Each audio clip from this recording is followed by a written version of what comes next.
say your worst fears were realized. What is the worst thing that could happen? It's rare that we see influencers who are universally loved and praised for their positive impact on the world. Ironically, these creators are the most vulnerable, because even the smallest controversy can fundamentally destroy their reputations. This couldn't be more true for Brother Nature, who earned millions of followers on all of his social media platforms from his wildlife content. Brother Nature was known for being kind-hearted, philanthropic, and loving towards animals. But he made one tiny mistake at a sandwich shop in 2019 that was you know what I don't like? When you let your dog have anything on their eye. Like, I always take my finger and I swipe it off their eye so they don't have anything on there, because I do the same thing. I'm like, they're gonna like that if I do that, and I do it. So.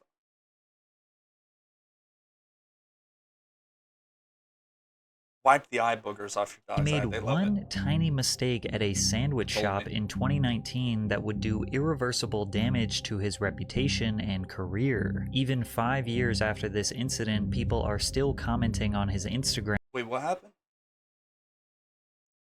Brother Nature stomped out, allegedly picked fight. Oh, dude. Oh, dude, they were preying on his downfall. Stomped out? I mean, that's obvious. Irreversible damage to his reputation and career. Even 5 years after this incident, people are still commenting on his Instagram, reminding him that they did not forget what he did. Today we are going to analyze the downfall of Brother Nature, who could not figure out how to handle his biggest controversy, and determine if he was a victim or if this incident just pulled the wool from our eyes and exposed who he truly is. Incident just pulled the. Is that one video? You guys know what the recent one, where that guy was in the like restaurant and pulled out a knife and started like, I don't know if he had a knife, but he was fucking everyone up, right?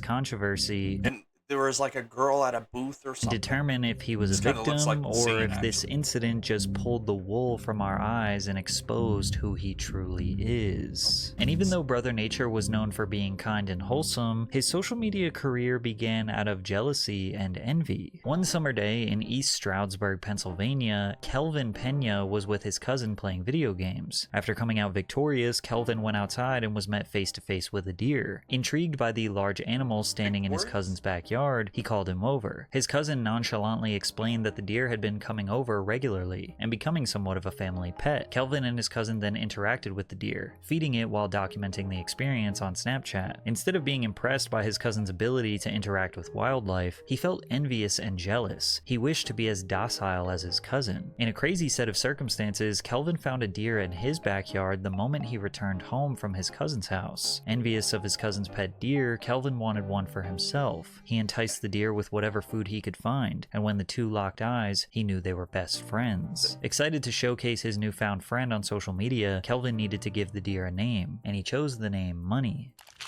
I'm out here eating crackers with my pet deer. His name Money. This name, combined with the reason why Kelvin became interested in wildlife, potentially foreshadows the future downfall of his career. Kelv posted the video of him meeting Money to Instagram, instantly catching people's attention. Seeing the positive reception, he decided to upload the video to Twitter. Within 24 hours, the video had thousands of likes and retweets. People thought it was hilarious and could not stop sharing it across the internet. It was a surreal experience for Kelv, who at the time could not comprehend why this random video of him interacting with this deer was intriguing to so many people. At age 17, his social media profile skyrocketed, and he continued posting videos of him interacting with various deer in his neighborhood. Keep in mind, his name was not Brother Nature at the beginning. It was Cold Game Kelv. But his whole world changed when he introduced everyone to his newest deer family member, Canela.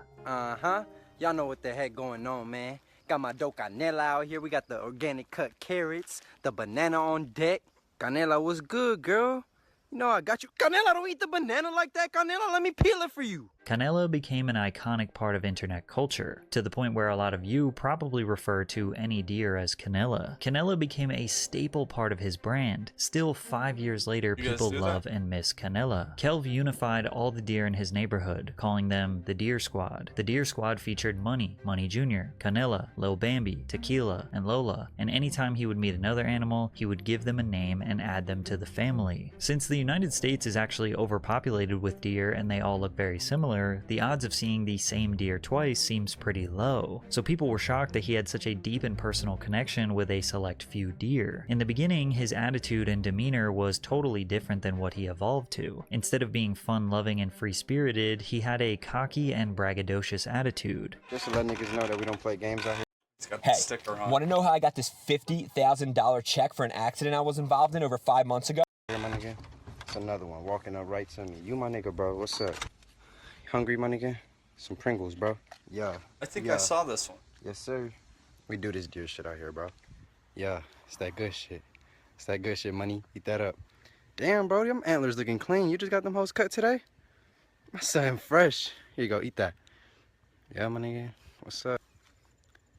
It's gang shit around here, money. His attitude, flexing his deer friends like they were foreign cars, made him seem like the funny kid everyone knew in school. He even dabbled in making music. Have you heard of who I am? Who is it?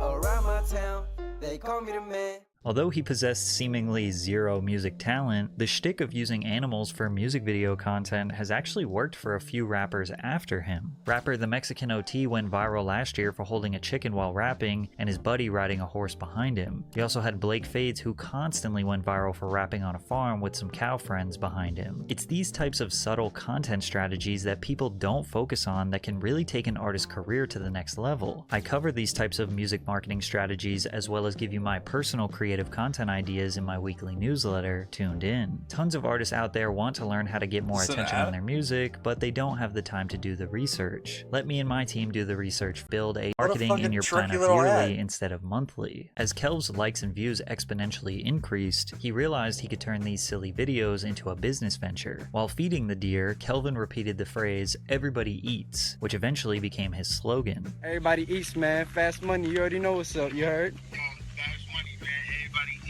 Kelv's good friend and rapper Slater convinced him to start making merchandise as a source of revenue, while Slater's manager, Nikki, came up with the idea of starting a non-profit organization, Everybody Eats Foundation, and used Kelv's upbringing in a single-parent household as the inspiration. Last Thanksgiving I came up with, I was like, so what can I do to help my community? So I went to the food pantry with a piece of paper, and I asked the people as they were getting their food, like, hey, would you be able to afford a Thanksgiving meal this Thanksgiving? And the people that said no, I took their name down, wrote their address, and then I made a little promo video telling people, like, hey, you can go to my website, donate some money so we can feed these families during Thanksgiving. People were convinced we made. You know, a lot of people, they don't talk about this side of it, but I think the real question is how am I going to make money off of this while also helping people, right? So like with this nonprofit, how am I also going to make myself money?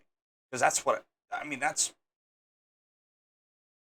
that's the thing. But also helping people, but you have to make money so you can keep the business going. Like that's just how it works. I wonder how they done that. Made the right person famous. Some people go viral for the wrong reasons, but this dude has my respect. This dude has a good head on his shoulders, and he has a good heart. Dude is a blessing on this planet. Kelv was an internet sensation that you could not hate, and this brought him big opportunities. He partnered with the production company called Public Cinema Club to premiere a short-form documentary called Deer Squad at the 2017 Sundance Film Festival. Then a production company called Super Deluxe was impressed with the reception of the documentary and threw him on a plane to Los Angeles to film more content where he interacted with other exotic animals. Kelvin the Deer Whisperer learns life lessons from wild animals gained millions of views on Facebook. In the comments, a random user referred to Kelv as Brother Nature, and the name stuck. In September of 2017, he chose to drop out of school and move to Los Angeles to become Brother Nature full-time. However, this was seemingly a bad decision for him. Through his videos, Brother Nature really seemed to bond with the local deer. He talked about how much he loved animals and cared about their well-being. even referring to the deer as his friends. But when the moment came for him to profit from his success, he left them behind. In LA, Kelvin steered away from what made him famous. He completely abandoned the deer-related content since he was no longer living in Pennsylvania. He purchased a baby goat, which became the main focus of his videos. Hey man, I got a very special announcement, man. I just bought myself my first pet goat. We lit. His name Bentley, man. He be riding clean in the Bentley.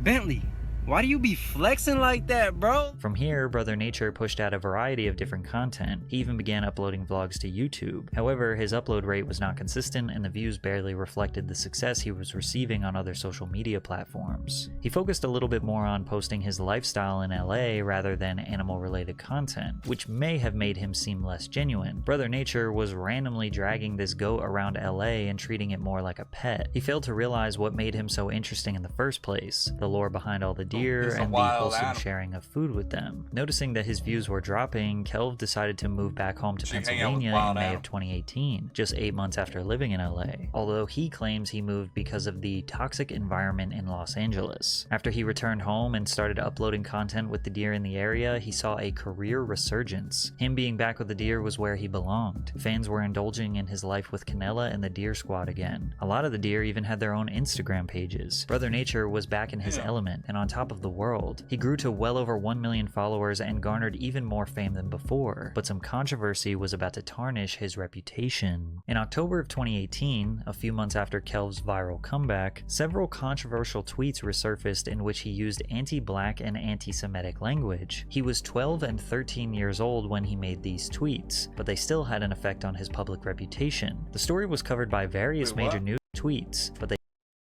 anti-Semitic language. He was 12 and 13. I know Brother Nature a long time. Whatever they said he did that shit.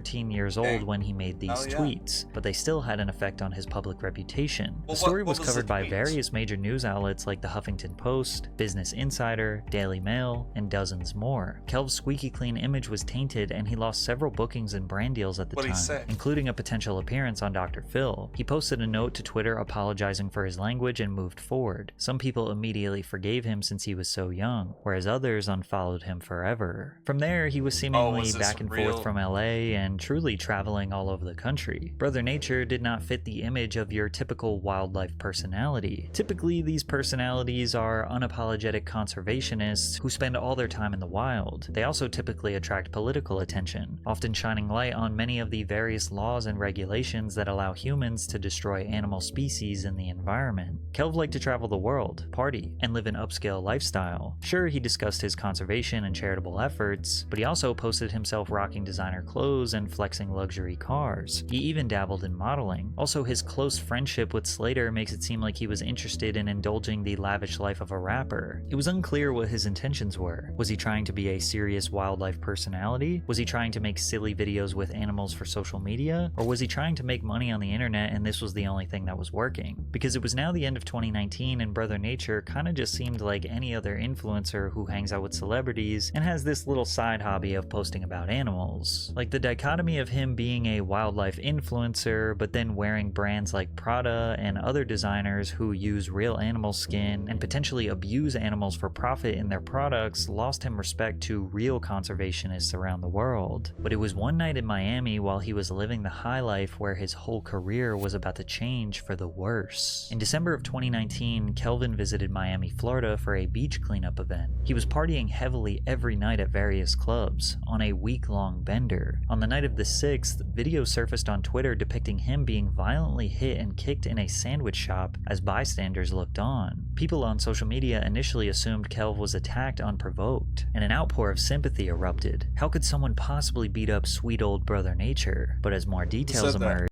How could someone possibly beat up sweet old Brother Nature? But as more details emerged, they started to believe he was the one at fault. Kelvin went into La Sandwichery, drunk, and saw there was a line and wanted to leave. But he claims an employee invited him to skip the line and sit down. But then when he skipped the line, the manager saw him and started yelling at him and demanding him to get out. Then Kelv refused and said there was a misunderstanding. Two patrons who were eating started filming the commotion from across the restaurant. Chico, don't nobody know you, bro? Oh, Unless you try to skip the line. Kelv went over demanding them to delete the videos or else. They made it very clear they were willing to fight him and told him to back off. He pulls out his phone and says this. Dead man, dead man. Kelv then leaves the restaurant before getting into his car, and he has two options here. Leave the restaurant and accept the Dead man. Dead man. You make deer videos, bro. You make videos with deer, wild deer. You feed them stuff from the grocery store. You think, is someone out there a hitter for you? The fact that it's not worth it to fight two grown men who were filming you during an extremely mild misunderstanding, or go back in there and fight them to prove only pussies let people film you without their approval. The video then cuts to him getting beat up in the parking lot, so evidently he chose to fight, but he lost, and now his ego was shattered. So he decided to run back into the restaurant after his first beatdown and earn himself a second, much worse beatdown. I don't even know how much of these clips I can show because they're pretty brutal. Like, he's being kicked in the head and everything. He woke up the next morning and tweeted, "I know there's a video of me getting jumped. Everyone in the pizza shop literally just watched with their phones out and did nothing." Why did he go back in? He initially received a ton of support and looked like the victim, but once the security video footage was released and Keemstar reported on the situation, everyone realized it was him who was in the wrong and instigated the entire fight. Put his set up. He went to fight, and he ripped up my shirt. My shirt got ripped. If you see, my shirt was all ripped. Okay. He grabbed me. He can't fight, I guess. I don't know that's his problem. I don't know whose problem that's his problem. Well, I mean, when people are drunk, people like to fight. I mean, that's like a common thing, and obviously, he appeared pretty intoxicated from the videos. But now, judging off how viral his old tweet controversy was, surely this story was going to be even bigger news. But something much larger and unfortunately sadder happened the next day. Rapper Juice WRLD sadly passed away just one day after Brother Nature's sandwich shop squabble. So media coverage shifted away from him and only talked about this tragedy. I mean, don't get me wrong, people were still running to his comment section and calling him pathetic, a punk, playing the victim for starting a fight. The internet universally agreed that he was being belligerent, started the fight, lost, and then tried to act like he was innocent. His posts often had a few people stealing the top comment by saying, "We didn't forget." This tweet went viral a couple weeks after saying, "Brother Nature want to handle every animal except for the elephant in the room." Since Kelv was clearly in the wrong, a simple apology of just saying that he was drunk, acted like an ass, started the fight, and got beat up would have likely gained him a lot of respect. It's hard enough to get beat up after starting a fight, but admitting it and apologizing to the world is also difficult. Instead, he just did nothing. He ignored the controversy. He just kept posting consistently about his charity work, spreading awareness about environmental issues, collaborations with celebrities, and of course his lavish lifestyle. And to be honest, this kind of worked for him. Sure, he had a slight dip in engagement, likes, and views, but once the pandemic hit, the world had much bigger problems. We would later find out that the reason behind Kelv's downfall was because of his internal struggles with how he felt he handled the situation. In an interview on No Jumper in 2022, which was 3 years after the incident, he says that he should have apologized, but he ignored it out of fear, and that fear slowly ate away at him. Why can't you just apologize now? You can just apologize now, that's fine. Here's the thing. No one really cares that much. Like, let's be honest. Like, no one really cares that much. If you care that much, if you could take enough time out of your day to care that much about this person who one time got in a fight and got fucked up for doing some ego shit, then that's actually their problem. That's not your problem. That's their problem. And like,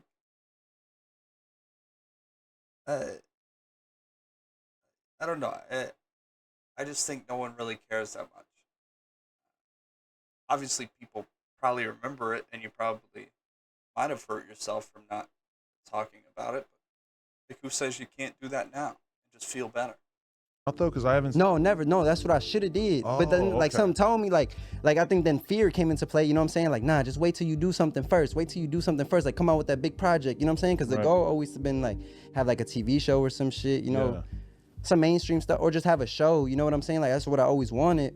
So I'm like, maybe you should just get the show first. But then I think I became afraid to start making decisions because I ain't just make that one. You know what I'm saying? And just come clean, like, as a person, like, as a human. The fear and uncertainty of what the public thought about him slowly ruined his career. His posts slowed down, then the pandemic hit and slowed everyone's lives down, and then he just kind of turned into a regular influencer, posting fit pics, modeling, doing random brand deals, occasionally posting a video with an animal once in a while. Then he went on a year-long hiatus until March 28th, 2022, where he posted a photo with the caption, "Retired." His page lost that spark and personality it used to have. He stopped smiling in pictures and combined them with cryptic captions like, "Die a hero or live long enough to see yourself become a villain." Then in February 2023, he said in a caption, "Retirement going crazy." It's not necessarily that the controversy ruined him because the public canceled him and decided to stop supporting him. It's that he, as a man, felt like he handled the situation wrong and couldn't feel that closure for himself. It then made him question his own intentions and career path in the first place. Was all of this just for money? Was it for clout? Did he genuinely have a mission to save and protect wildlife?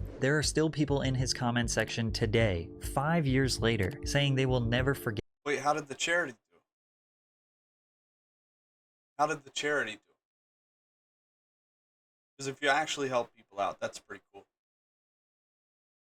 At what he did, but these types of trolls will always exist and you have to just ignore them. I don't think people actually care that he picked a fight and lost. It's really his brand as a whole that was too middle ground, unfocused, and unclear. Like, it was easy to understand when he was just a kid showing love to his local wildlife. He could have transitioned to something like the Urban Rescue Ranch, who's run by a YouTuber named Ben. Ben runs his own farm, rescues animals, gives them silly names like his kangaroo named DaBaby or his prairie dog named Big Ounce. Ben documents their daily lives and his viewers develop relationships with the personalities of these animals. Kelv's content was always just handsome, nice guy meets wild animals. He never took a serious enough effort to become an expert in the wildlife field, because from there he could have collaborated with celebrities and educated them on the importance of wildlife conservation or something like that. His shtick just kinda ran out. He did not evolve, and the failure to address the sandwich shop incident ate away at him and ultimately accelerated his downfall. Sandwich shop incident. Oh my goodness.